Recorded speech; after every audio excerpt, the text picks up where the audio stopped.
दीदी, हम उनका स्वागत अभिनंदन करते हैं और मंत्रोदय के जितने भी साधक सहपाठी हमारे जुड़े हैं उनका भी स्वागत अभिनंदन है। इसके लिए मैं विजय दीदी से अनुरोध करूंगी वो सुषमा दीदी का स्वागत अभिनंदन करें और उनको आमंत्रित करें वक्तव्य के लिए। तो मुझे हाँ जी, सभी को सादर नमस्ते जी, सभी का सादर अभिनंदन। जितने भी हमारे साथी मंत्रोदय से सारे जुड़े हुए हैं सभी का हृदय की गहराइयों से धन्यवाद और अभिनंदन। हमारे साथ ऑस्ट्रेलिया से भी जुड़े हुए हैं, बाहर से भी काफी जुड़े हुए हैं, सभी का धन्यवाद।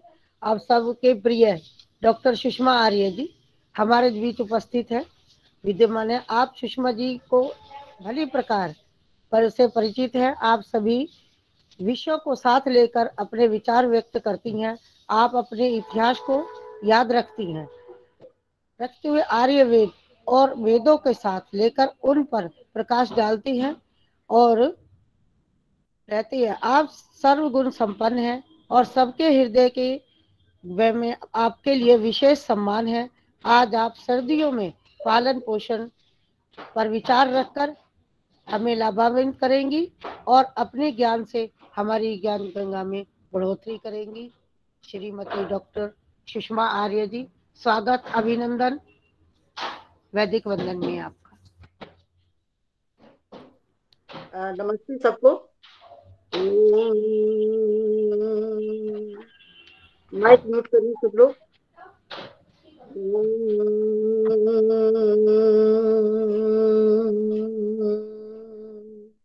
अयम मे हस्तो भगवा अयम मे भगवत्तरा अयम मे विश्व भेषजो यम शिवापिमर्षणः अद्भिगात्राणि शुध्यन्ति मनः सत्येन शुध्यति विद्या तपोभ्यां भूतात्मा बुद्धिर्ज्ञानेन शुध्यति।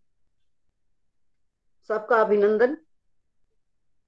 आज हम दुखी मन से, मेरे तो कहते हैं कोई फेवरेट कोई पूछेगा तो कौन था। आप सब जानते हैं जब तक व्यक्ति जीवित रहता है उसकी वैल्यू नहीं पता लगती, लेकिन उसके जाने के बाद तो निवाला नहीं निकला जाता। ऐसे लग रहा है कि मानो कोई घर का सदस्य हो, अपने देश हमारा घर ही है, परिवार ही है, वो हमसे जुदा हो गया अचानक। कार्य करते करते खुद उस ज्वाला को जो बुझाना चाहते थे उस ज्वाला में भस्मीभूत हो गया। दो बेटियां उनकी, कृतिका और तारिणी, बहुत अच्छी अपने जीवन में सफल हैं और बहुत अच्छे कार्य में जुटी हुई हैं। विपिन लक्ष्मण रावत जी को मैं आज नमन करती हूँ, क्योंकि लक्ष्मण रावत उनके पिताजी का नाम था। इतनी देर में तो आपको सब कुछ पता चल गया होगा।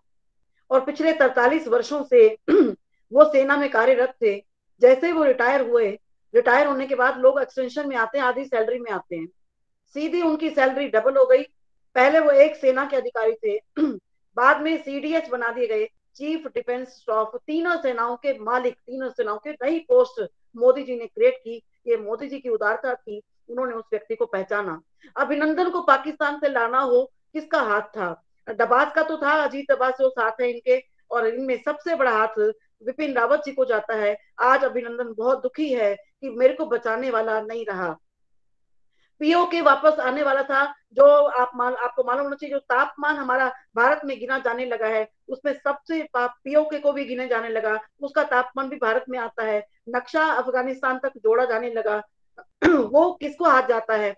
अभी पता चला उसमें विपिन रावत जी का बहुत बड़ा हाथ था, जो पीएके को धारा 370 को हमारे सामने ले आए और पीएके को लाना चाहते थे। अफगानिस्तान में कुछ लोग फंस गए थे जब तालिबान आए। मुझे याद है, मैंने बहुत बार उनका टीवी पे देखा, वो टीवी पे अनाउंस कर रहे थे लोगों को, और तब तक जब तक सारे लोग वहां से नहीं आ गए अफगानिस्तान, वो खुद उनको लेने के लिए चले गए। कितनी नम्रता उस व्यक्ति में थी, मुझे आज याद करते हुए नमन करते को मन करता है, क्योंकि जाते को तो कोई रोक नहीं पाया, लेकिन आज हम उनका वंदन करते हैं, उनको नमन करते हैं। कुछ लाइनें मैं उनकी याद कर रही थी कि जब वो बच्चों को कभी मिलते थे तो कुछ लाइनें कहते थे। तो आज वो 3-4 लाइनें, बड़ी कविता थी उनकी, मैं उसको नहीं कहती, लेकिन 3-4 पंक्तियां तो आज मैं जरूर याद करना चाहूंगी। मैं से हम तक आओ तुम, मैं मत ज्यादा मत किया करो। वो बच्चों को कहते थे, यूनिवर्सिटीज में जाते थे, कॉलेज में जाते थे, वो कहते थे मैं से हम तक आओ, आई से वही तक आओ।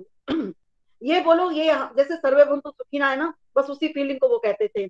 मैं से हम तक आओ तुम, तारों को छूने की बात करो तो चांद तक आओ तुम। जब हम अपनी योजना बहुत बड़ी रखेंगे, उसमें से कुछ तो सफल हो पाएगी। हम मंत्रोदय में जुड़े हैं, 10 मंत्र याद करने की बात करेंगे, दो तो याद होंगे ही। उस राह तो तुम चल पड़ो ना जो तुम चाहते हो, जो दयानंद चाहते थे। मैं से हम तक आओ तुम, तारों को छूने की बात करके चांद तक आओ तुम। असफलता एक चुनौती है, इसे स्वीकार करो तुम। कहाँ कमियां रह गई, इस पर विचार करो तुम। लगन के साथ आगे बढ़ो तुम, हर शिखर पर सफलता का परचम लहराओ तुम। सैनिक कभी मरते नहीं, कितनी अच्छी बात कह दी। सैनिक कभी मरते नहीं, वतन से दगा करते नहीं, वतन के जर्रे जर्रे से, कण कण से प्यार करते हैं। इसलिए सैनिक बन जाओ तुम, इसलिए सैनिक बन जाओ तुम। जो कहते ना कि अब एमए में दाखिला ले लिया तो पढ़ना ही पड़ेगा ना, अब सैनिक बन गए तो देश की सेवा करनी ही पड़ेगी ना। तो हर व्यक्ति सैनिक है, ये भी अंत में उन्होंने कहा। जरूरी नहीं कि जिसने सेना की ड्रेस पहनी है वो सैनिक है। हर व्यक्ति सैनिक है, अपने गली का, अपने मोहल्ले का, अपनी खुद का सैनिक है। खुद की रक्षा करना, अपने आप को संस्कारों में बांध के रखना हमारा कर्तव्य बनता है। और आज के दिन तो विशेषता कर्तव्य बनता है जब हम इतने दुखी हैं। तो एक बात मैं और याद करना चाहूंगी, क्योंकि वही बात है, मैं सिलेबस अपना बहुत बना के बैठ जाती हूँ और उसके बाद मैं सोचती हूँ क्या काटूं क्या नहीं काटूं। बनाना तो चाहिए ना, चांद तारों तक की बात अभी हमने की है, तो चांद तक तो पहुंचेंगे ही पहुंचेंगे। मैंने बड़े सारे 3-4 प्रश्न भी ले लिए हैं।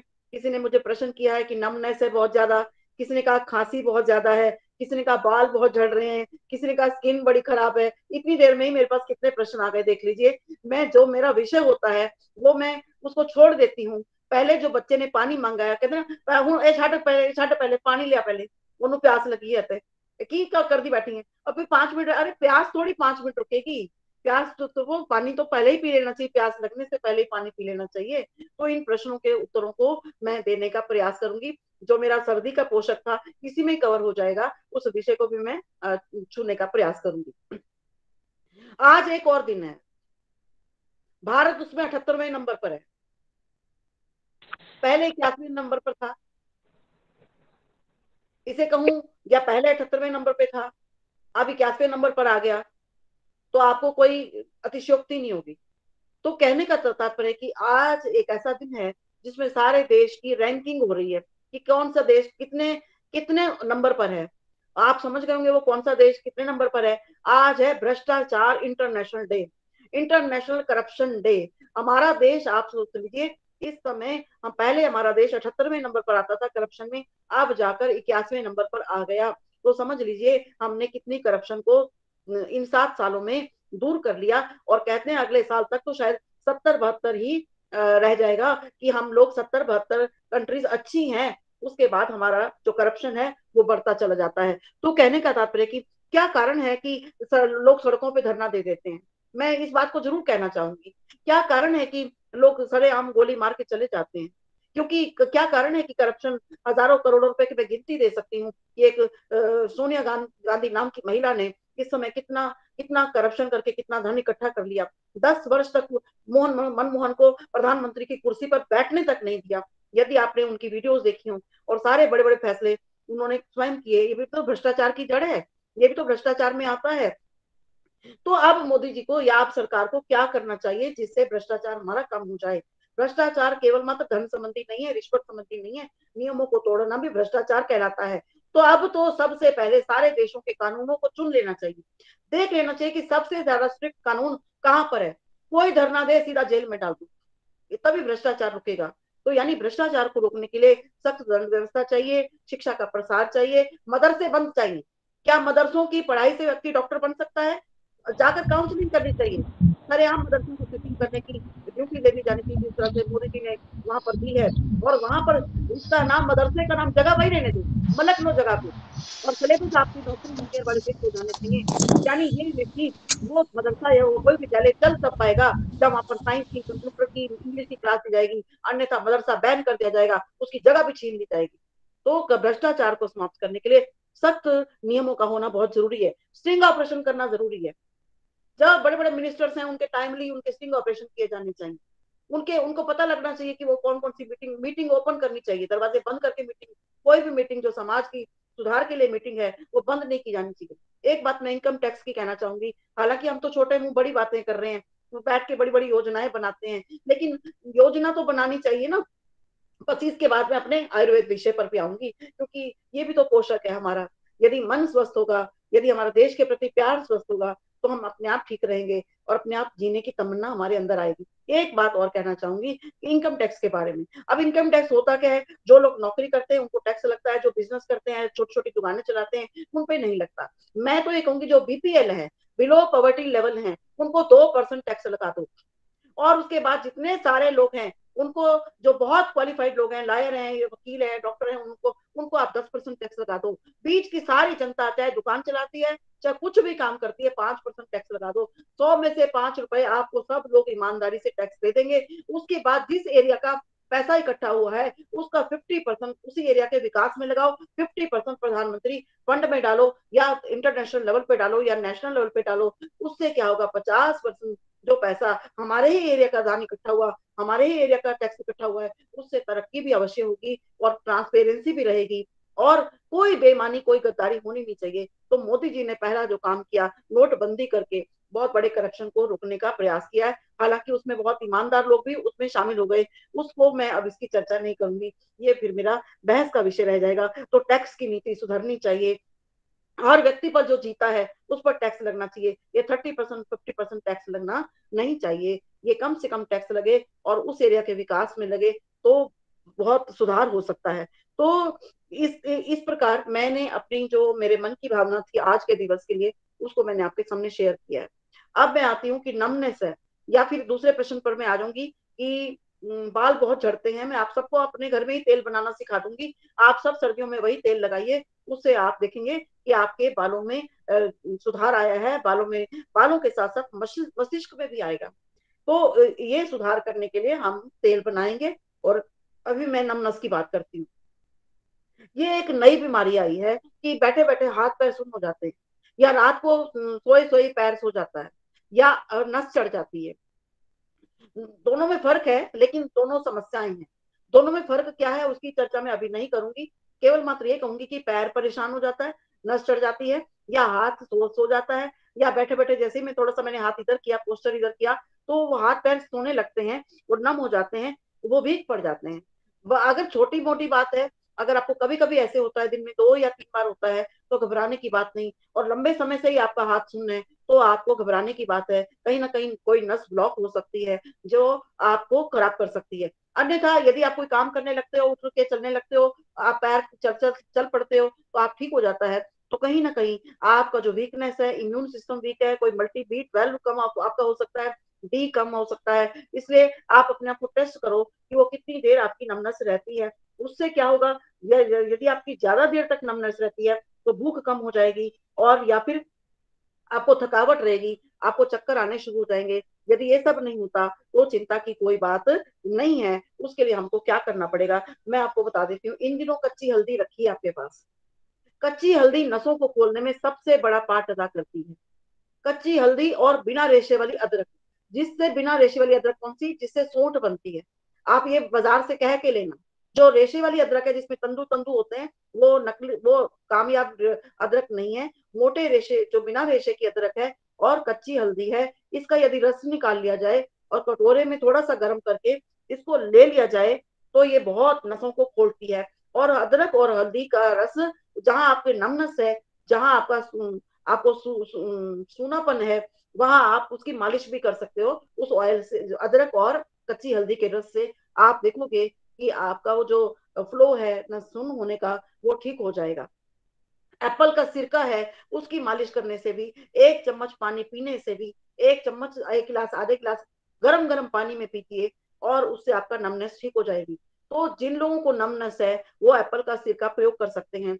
वो एप्पल का सिरका शुगर को भी, हाँ, जिनको नमनेस है, वो जिनका या तो बीपी हाई होता है उनको नमनेस होती है, या जिनको शुगर कभी कभी शूट कर जाती है उनको नमनेस होती है। सब लोगों को नमनेस नहीं होती है, चिंता ना करो। नमनेस के पीछे बीपी और शुगर का बहुत बड़ा रोल है, या कहीं ब्लॉकेज है, हार्ट स्ट्रोक की समस्या हो सकती है ऐसे व्यक्ति को, इसलिए इसको इतना सिंपल नहीं लेना चाहिए। कलौंजी का तेल है, कहते हैं कलौंजी का तेल क्या करता है, सिर्फ एक जो दुनिया से चला गया, मान लो मैं भगवान ना करे विपिन रावत नॉर्मल जाते, अगर दुनिया से चले जाते, तो अगर हम उनको कलौंजी का तेल पिलाते तो नहीं जी सकते थे। केवल मात्र वो व्यक्ति ही जीवित नहीं हो सकता, अन्यथा हर बीमारी में कलौंजी का तेल, कुछ समझ ना आए 2 बूंद गर्म पानी में कलौंजी का तेल पी लो। और कलौंजी का तेल है क्या चीज, पूरी नसों को खोलता है, पूरी ब्लॉकेज खोलता है, भूख लगाता है, पेट साफ करता है। और कलौंजी का तेल आप नाभि पे लगा लो, आप कहोगे कलौंजी का तेल होता क्या है, कलौंजी का तेल कुछ नहीं होता, प्याज का तेल को कलौंजी का तेल कहते हैं। वो मैं अभी आपको बालों के लिए भी, घर बनाने के लिए भी, घर बनाने के में भी सिखा दूंगी कि किस तरह से प्याज का तेल बनता है। और मैंने कल राजमा बनाए, बड़े टेस्टी बन गए, तो बच्चे कहने लगे मम्मा आप जो सब्जी बनाते हो ना बड़ी अच्छी बनाते हो, पर मैंने कहा मेरे साथ मत खड़े हुआ करो जब मैं सब्जी बनाती हूँ, मैं किसी को साथ खड़े नहीं होने देती। क्यों, मैंने कहा फिर आपको टेस्ट, आप खाओगे ही नहीं वो सब्जी। बोले कैसे, मैंने कहा मैं नहीं बताऊंगी, पहले राजमा खा ले, चल फिर जब बहुत टेस्टी हो जाएंगे तो शाम को मैं राज बोल दूंगी। तो आप शाम को सबने पूछा भैया जी बताओ मम्मा क्या डाला था खास, तू भी बनाती है, हम भी बनाते हैं, नहीं अच्छे राजमा बनते। मैंने कहा तू सुन के वो हो जाएगा, मैंने प्याज को छीला ही नहीं, जितना सुंदर प्याज, जितना टेस्ट साबुत प्याज में है, प्याज के छिलके उतारने में है ही नहीं। मैंने सिर्फ उसकी वो जो बीज जहां से जड़ से जुड़ा होता है, वो थोड़ा पचाने में हार्ड होता है, बस मैंने वो निकाला है। बाकी साबुत प्याज छिलके समेत काट के राजमा के साथ उबाला है, कोई तड़का नहीं लगाया है, क्योंकि वो तो वेजिटेबल है। मेरे कहने का मतलब है, अदरक को मैंने छीला नहीं, लहसुन को मैंने छीला नहीं, अरे उसके छिलके बड़े काम के हैं, बस उसको गर्म पानी में धो लो। मैं आपको छिलके से फेस पैक बनाना बताऊंगी, प्याज के छिलके में 32 फायदे हैं, वो डस्टबिन में जाता है। तो मैं कोई कंजूस नहीं हूँ, मैं मम्मा पैसे बचाते हो, मैंने कहा बिल्कुल नहीं, पैसे नहीं बचाती, 32 फायदे हैं इसके अंदर, तो ये बड़े काम की चीज है। तो मेरे कहने का मतलब ये हुआ कि हमें जो कलौंजी का तेल है वो बहुत काम का है। 2 बूंद कलौंजी का तेल पिया गर्म पानी में, और आप सोचो, आपने जो आप दवाई खाते हो वो खाते रहना, मैं उसको छुड़वाने नहीं हूँ, क्योंकि ये सारे मॉडर्न डिजीज हैं, ये पुरानी इन चीजों से हमारा हमारा मन तो ठीक हो जाएगा, उनका साइड इफेक्ट ठीक हो जाएगा, लेकिन कहो आप शुगर की दवाई छोड़ के आप कलौंजी का तेल पी लोगे, वो बिल्कुल ना मानना है ऐसा। जलरा अगर जो भी आप दवाई लेते हो वो आप लेते रहिएगा, साथ साथ उसका साइड इफेक्ट कम हो जाए, नमनेस कम हो जाए, इसलिए कलौंजी का तेल 2 बूंद आप कलौंजी का तेल पी लेना, और पानी में पी लेना गर्म पानी।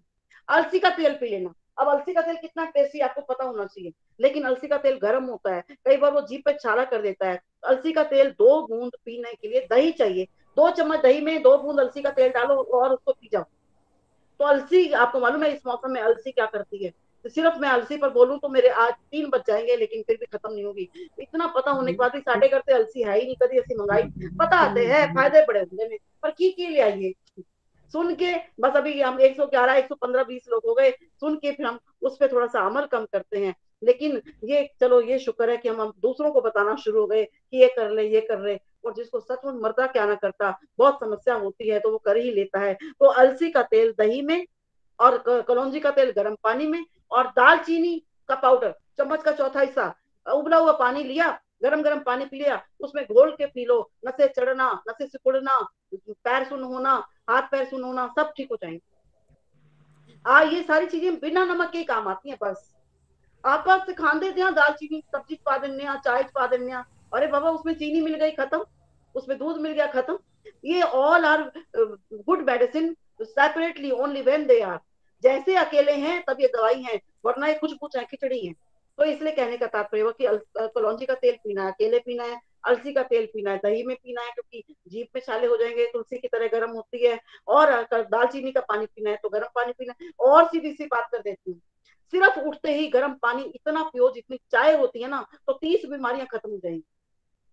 सर्दियों में तो पी लो कम से कम, गर्मियों में नहीं पिया जाता तो नहीं, गला सूख जाता नहीं, साढ़े बजे कोई नहीं गर्म गर्म पानी पीना, आप गर्म पानी पियो, जितना बॉडी के अंदर, यहाँ पर आप पूरी रात आपके एसिड इकट्ठे होके खड़े हैं, और आपका सूल नीचे बड़ी आंत में नहीं जा रहा है, आपको कब्जी हो रही है, आप गर्म पानी पियो, मक्खन में जैसे पानी डालते हैं मिक्सी में डाल के और घुमा देते हैं, पानी अलग और मक्खन अलग हो जाता है, उसी तरह से आपका जो कब्ज का जो मटेरियल है गर्म पानी पीते ही अलग होके वो बड़ी आंख पीले रंग की होती है उसके अंदर चला जाएगा, और बाकी सारा जो है यूरिन बन के आपका यूरिन ब्लैडर में चला जाएगा। इसलिए गर्म पानी पीना सर्दियों में, आप समझ लीजिए कुछ नहीं डाला, मैंने कुछ नहीं डाला, 1 कप उतना गर्म पानी पीना, घूंट करके 10 मिनट लगा के घूंट घूंट करके पीना, जैसे चाय पीते हैं। आप देखेंगे चाय बंद कर दीजिए खाली पेट और पीना। पानी पी। अब बीच में मत बोलो प्लीज, एंड में, लास्ट में। मैं भूल गई मैं क्या बोल रही हूँ। देखो, तो मेरे कहने का तात्पर्य हुआ कि आपने गर्म पानी पिया तो इससे आपका जो सिस्टम है वो ठीक हो जाता है। हाँ, मल्टीविटामिन शुरू कर दो, क्योंकि जरूर कोई ना कोई विटामिन आपकी बॉडी में कम हो गया बाकी सारी दवाइयां लेने से। उसमें सबसे अच्छा मल्टीविटामिन है सुप्राडीन या जेवेट। सुप्राडीन मेडिसिन इतनी सस्ती और इतनी अच्छी दवाई है, वो 15-20 रुपए का एक पत्ता आ जाता है जिसमें 15 गोलियां होती हैं। एक टेबलेट रोज खा लो, आप देखोगे आपके हाथ पैर होने बंद हो गए हैं, कम हो गए हैं, तो सुप्राडीन खा सकते हो। अब मैं आती हूँ जिनके पैर खिंच जाते हैं, नसें चढ़ जाती हैं, तो जो आपको पैर आपका खिंचा है उसकी एड़ी उठा के जमीन पर मार दो। जहां भी आप सोए हो बैठे हो, एड़ी को हिलाओ, बस एड़ी पे चुटकी मार दो।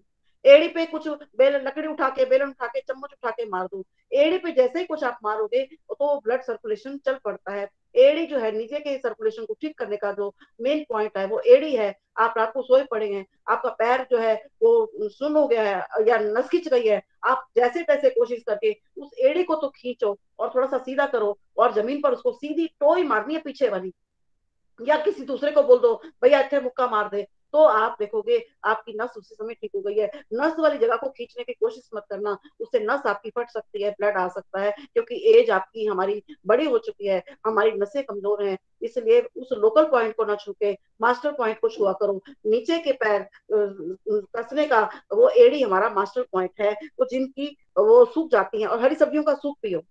और मैं आपको एक बात बताऊं, मैंने कल डंठल का सूप बनाया था। गोभी के डंठल जो है कुक हमारी फेंकती है, अब उसे पता चल गया। मैं मूली का रस जो फेंक देते थे हम, पता चल गया कि खाली पेट 8 दिन मूली पी लो। खाली पेट 8 दिन मूली का पानी पी लो, घूंट घूंट करके, इकट्ठा मत पी लेना, उल्टी आ जाती है। एक घूंट पिया रख दो, एक घूंट यानी 2 मूलियों का रस यदि आप 8 दिन पी लोगे घूंट कर करके, और उससे पहले गर्म पानी आप पी चुके होगे, फैटी लीवर की सारी समस्याएं, एसिडिटी, शुगर की समस्याएं आपकी 50% अपने आप कम होती जाएंगी। वो मूली का रस हम निचोड़ते हैं और वो वही डस्टबिन में वॉश बेसिन के पास निचोड़ते हैं और पानी नीचे गिरता जाता है। किसी सब्जी में डाल दीजिए, उससे आटा गूंद दीजिए अगर आपसे पिया नहीं जाता तो मेरे कहने का तात्पर्य कि कुछ भी तो ईश्वर ने ऐसा नहीं बनाया। मूली के पत्तों की सब्जी बनाइए। मूली के पत्ते वात पित्त कफ तीनों को दूर करते हैं। पतला हिस्सा, मोटा हिस्सा, बड़ा हिस्सा, मूली के 3 हिस्से हैं, आप देखिए ना। मैं सिर्फ मूली पे नहीं बोलना चाहूंगी। तो मेरे कहने का मतलब है कि नमनेस को, कोई भी बीमारी हो, आयुर्वेद उसको बहुत बड़ी बीमारी नहीं समझता, उसको बहुत हल्के में लेता है। आप अपनी बीमारी को इस तरह से ठीक कर सकते हो। वो सखी मेरी बैठी हैं जिन्होंने प्रश्न भेजा था, एक ने नहीं कईयों ने भेजा था, तो उन्होंने सुन लिया होगा। अब दूसरी बात है कि खांसी में गले में खिचखिच होती है। एक प्रश्न इसका उत्तर देते हुए फिर मैं बालों पर जरूर आऊंगी। गले में खिचखिच होती है, जैसे ही मौसम बदलता है तो गले में खिचखिच होती है। तो गले में खिचखिच को रोकने के लिए एक पॉइंट है, उस पॉइंट की चर्चा ही मैं कर देती हूँ। जैसे ये अंगूठा है, ये पूरा वाला हिस्सा, ये पता है आपको, ये हमारा थायराइड का हिस्सा है पूरा। ये ऐसे है आदमी, जैसे लेटा हुआ आदमी होता है ना, जैसे हम लेट जाते हैं मस्ती से, ऐसे हाथ रखा और हम लेट गए, तो ये हिस्सा जो है ऊपर वाला हिस्सा, जहां पर हमारा सर आके टिकता है ना, ये नाखून जहां खत्म हो रहा है ना, अंदर की तरफ से, जहां नाखून बाहर की तरफ से, जहां हमारा नाखून खत्म हो रहा है, ये जगह, इसको ऐसे चुंडी मारिए, जैसे आपको खारिश होने लगे ना, खिचखिच होने लगे, ये पॉइंट है इसका, ये पॉइंट है। इसको लंग्स LU11 कहते हैं, लंग्स का 11वां नंबर।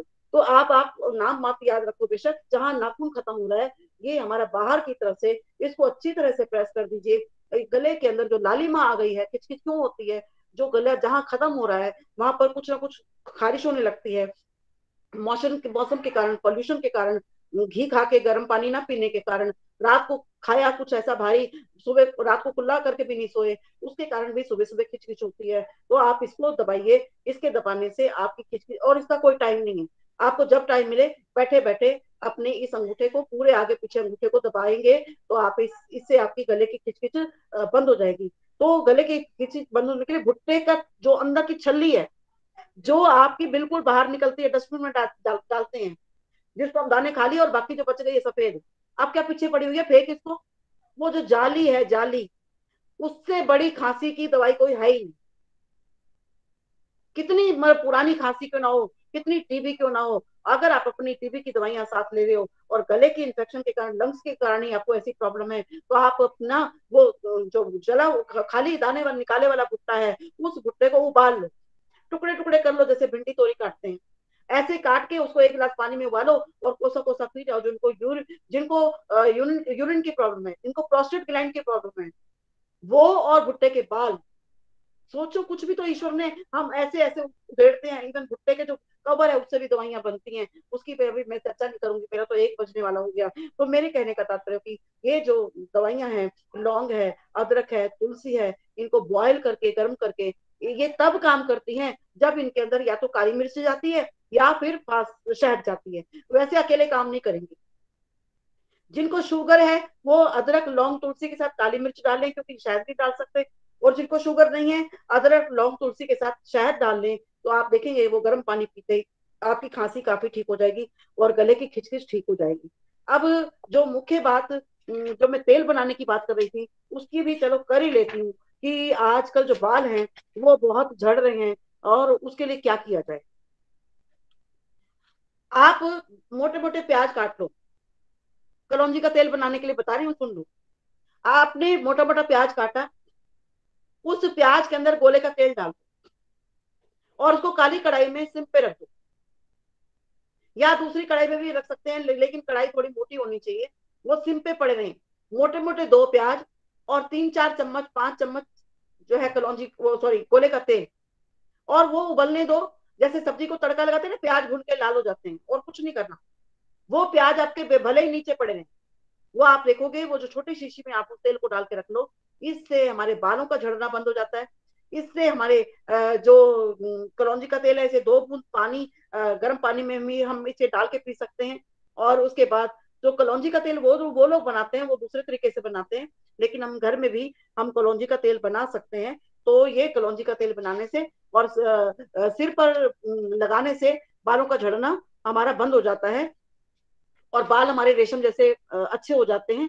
और उसे कांच की बोतल में हम भर के रख सकते हैं, और अपने फिगर से बालों की जो रूट में अगर हम उसे लगाएंगे, तो हमारे जो बाल हैं वो बहुत चमकीले चमकीले हो जाएंगे, और बालों की जो समस्या है वो काफी सारी हल हो जाएगी। अब मैं आपको एक ऐसी लास्ट में, मैं एक कहते हैं जाते जाते एक फायदा और कर जाती हूँ, कि मैं बीमारियां आपको 50 गिनाऊंगी और दवाई आपको बस एक ही बताऊंगी।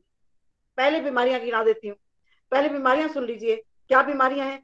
पीलिया है, बाय है, गैस है, दिमाग संबंधी बीमारियां हैं, शरीर में सूजन है, कहीं ना कहीं सबको कुछ ना कुछ होगा, ध्यान रखना। और दवाई सबकी एक ही है, तो वो मैं आपको अंत में बताऊंगी, या मैं आपसे पूछूंगी कि आप बताओ कौन सी दवाई हो सकती है।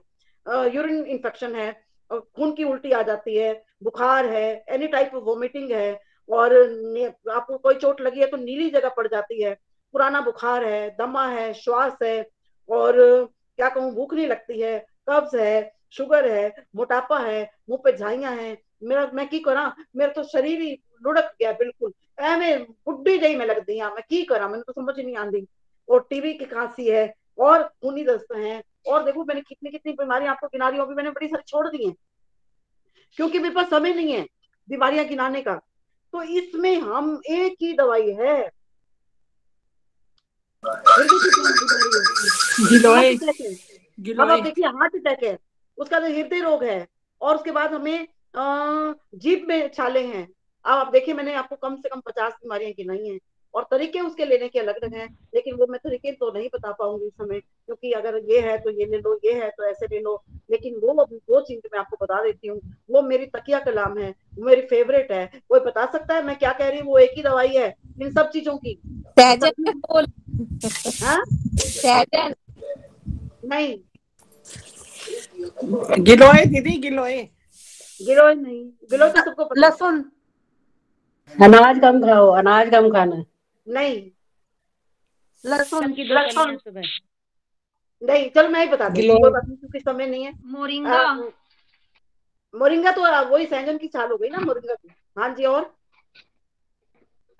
हल्दी नहीं, अदरक लहसुन नहीं, अलसी नहीं, अभी तक मैंने उसका नाम नहीं लिया है, लेकिन आप आंवला, काली मिर्च, नहीं, काली मिर्च, नहीं, आंवला, चलो मैं बोल दूं क्योंकि अब समय नहीं है, तो मेरे को हमारी जो लीडर है, म्यूट माइक माइक म्यूट कर दो, माइक म्यूट। मेरी आदर्श मेहता मैडम मुझे देखना शुरू हो गई कि time is up, stop speaking, लेकिन उत्तर तो मैं आपको दूंगी। उत्तर है अर्जुन की छाल। यस। अब आप सोचिए, अर्जुन की छाल सब बीमारियों की इस समय हमारी बहुत बड़ी औषधि है। 20-22 रुपए की 100 ग्राम आ जाती है, और जो दूसरी चाय है वो 1400 रुपए किलो, 10,000 रुपए किलो, और कॉफी 2000 रुपए किलो, और माइनस में उनका नंबर है। और अर्जुन की छाल, मैंने आपको इतनी बीमारियां गिनाई हैं, इसलिए किसी ने कोई ना कोई तो बीमारी होगी, और तो भी तो पीनी है। आप कहोगे कोई जिन्हों कोई बीमारी नहीं हो वो इसलिए पी लो क्योंकि कोई बीमारी ना हो। अर्जुन की छाल, आपको 1 चम्मच पाउडर लेना है। पतंजलि की बहुत साफ सुथरी अर्जुन की छाल आ रही है। अब तो उन्होंने थैली में पॉलीथीन में एक पाउडर बना के दे दिया, वरना लकड़ी के रूप में आती थी, उसे हम घर कूटते थे। हमारे घर तो अर्जुन की छाल खत्म ही नहीं होती। कुछ समझ ना आए, अर्जुन की छाल उबाल के बच्चे को पिला दो, बुखार देखना 100-200 ऊपर नहीं जाएगा। यानी कहने का तात्पर्य कि मैंने सारी बीमारी आपको गिना दी है। जलने पर घाव हो गया, उसको पाउडर को लो, उसको पेस्ट में मिलाओ, उसको गोले के तेल में मिला के जहां जख्म हो गया, जहां जल गया, वहां भी अगर आप लगाओगे तो वो काम की चीज है। तो गुड़ के साथ लेने में बड़े काम की चीज है, और पानी में उबाल के लेने के साथ बड़े काम की चीज है, दूध में पीने के साथ बड़े काम की चीज है, हलवा बना के खाने में, आटे को आपने जरा सा भूना और उसमें आपने उसका हलवा बना के खा लिया, तो जिनको अंजाइना प्रॉब्लम है, जिनको हार्ट की प्रॉब्लम है, वो ठीक हो जाती है। तो सबका बहुत बहुत धन्यवाद। मैं कभी भी समय का अतिक्रमण नहीं करती। सुषमा जी एक्सक्यूज मी, कि आपने मुझे बहुत ध्यान से सुना। अभी मैं माइक ऑन करने नहीं दूंगी, अभी माइक ऑन नहीं करने दूंगी, मुझे समाप्त करने दो। और सबके पास मेरा नंबर है, आप मुझे व्हाट्सएप कर सकते हैं, किसी को जो भी समस्या है। ये सारी समस्याएं देखो मैंने जो शेयर की हैं, मेरा अपना टॉपिक तो रह गया कि हमें सर्दी में क्या क्या खाना चाहिए था और किस तरह से हमें जीवन जीना चाहिए था। बादाम में कितना तेल है, अखरोट में कितना तेल है, वो तेल क्या इकट्ठे पी जाना चाहिए, सारे के सारे हम इकट्ठा एक मुट्ठी भर के खा जाते हैं। तो सर्दियों के खाने, सर्दियों में क्या क्या लेना चाहिए, उसका तो हमने प्राणायाम कौन सा करना चाहिए, उसकी तो हमने ध्यान कौन सा लगाना चाहिए। गीता का मैंने श्लोक पढ़ना था, लेकिन मेरे काफी सारे काम, कोई बात नहीं, मैंने आज का जो मुझे प्रश्न आए थे मैंने उनका उत्तर दिया है। बहुत बहुत आभार सबका, और आदर्श मेहता जी का, विजया रानी शर्मा जी का, ये दोनों 11 नंबर है इनका, 1 और 1 11। हम सब इसमें अच्छे से बैठते हैं, सुनते हैं। बहुत बहुत आभार। कुलभूषण जी का भी, मुझे लगता है एडमिन तो कुलभूषण जी हैं, तो उनको भी मैं नमन करने से नहीं चूकूंगी, तो हमेशा हमारे साथ देते हैं। बहुत बहुत धन्यवाद। चंद्रकांता गेरा जी, अच्छा आप कानपुर से जुड़ी हुई हैं, मीनाक्षी जी कानपुर से जुड़ी हुई हैं, बहुत बहुत धन्यवाद आपको। सुषमा जी, अगर हम पानी में सादे में डाल के पीते घबराहट क्यों होती है? पीने के 2 पानी पीने के बाद बिना उबाले हमें घबराहट सी होने लग जाती है। कौन सा पानी? ये अर्जुन की छाल का। उबालना तो जरूर है ना, उबालना तो है ना। उबाल के अगर आपको घबराहट होती है तो आप थोड़ा सा उसमें दूध डाल दीजिए, थोड़ा सा गुड़ डाल दीजिए। कई बार वो उसका जो तासीर है ना, कसैली है, तो कई बार वो खराब करती है। आप उसको नहीं, फिर बाद में हमें आंवला कैंडी लेनी पड़ती है। हाँ जी बस। डॉक्टर साहिबा, प्याज का तेल सरसों